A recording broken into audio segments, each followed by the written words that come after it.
Intuition is a relative term and varies from one person to the next. We all have it, however, society tells us to ignore it. We are taught to use only our minds to make decisions. We are taught to believe only what we can see with our eyes and hear with our ears. If they are aware of their intuition, most people would probably call it a gut feeling or a hunch. For others more attuned to their intuition, it could encompass anything from feeling other people's energy to any of the clair gifts, clairvoyance, clairsentience, etc., channeling, or even prophecy. I have been aware of my intuition since childhood. At age 10, the day after Thanksgiving, our phone rang. I knew at that instant that someone had died. The call was a message that my uncle had passed away.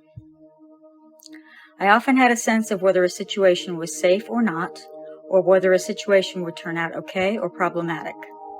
I never discussed it with anyone because to me it was perfectly normal.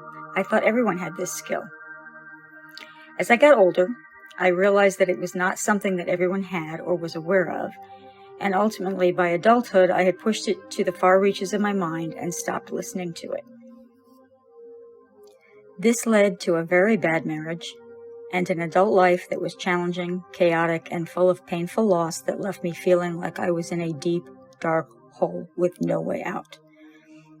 That's a story for another post.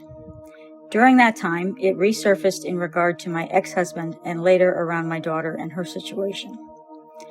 I tried to make use of what it told me, but didn't understand it enough to make good decisions with it or to explain it to others when needed. About 6 years ago, during the early stages of my spiritual awakening, with the support of friends and family, I made it out of that hole. Once that happened and I was able to create a calm and peaceful home, my intuition came back full force. It started as hunches, or feeling called to interact with or avoid certain people.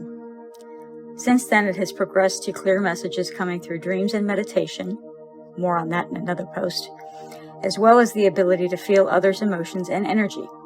I had this gift throughout life but didn't know it until this time. Again, a story for another post. The messages have come through by way of visions, clairvoyance, sounds and voices, clairaudience, and no, I'm not crazy. The voices are my spirit guides and they only provide info.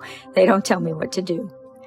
Sometimes the messages are received through clairsentience, feeling, a sense or feeling that a stranger is dangerous, for example, and claircognizance, knowledge of something I have never personally experienced or learned about. They have sometimes come with the help of tools such as tarot cards, my crystal ball, or other crystals used to enhance reception during meditation. At other times, they come totally spontaneously.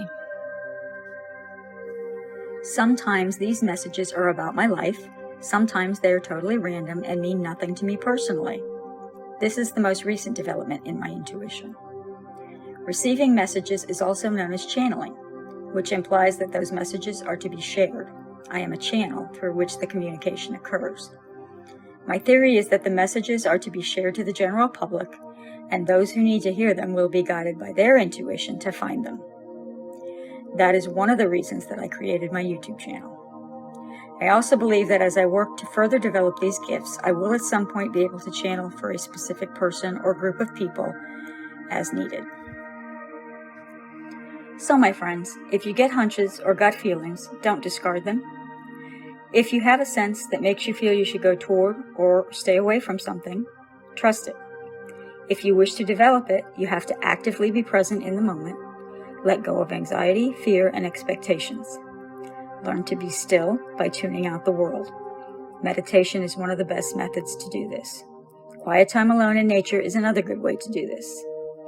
There are other benefits to tuning out the world and tuning into your inner self, such as clearer focus, healing of old wounds that dictate current negative behaviors, and best of all, the ability to have inner peace in the midst of outer chaos. Practice this as often as you can. It will have a profoundly beneficial effect on your entire life. Until next time, namaste.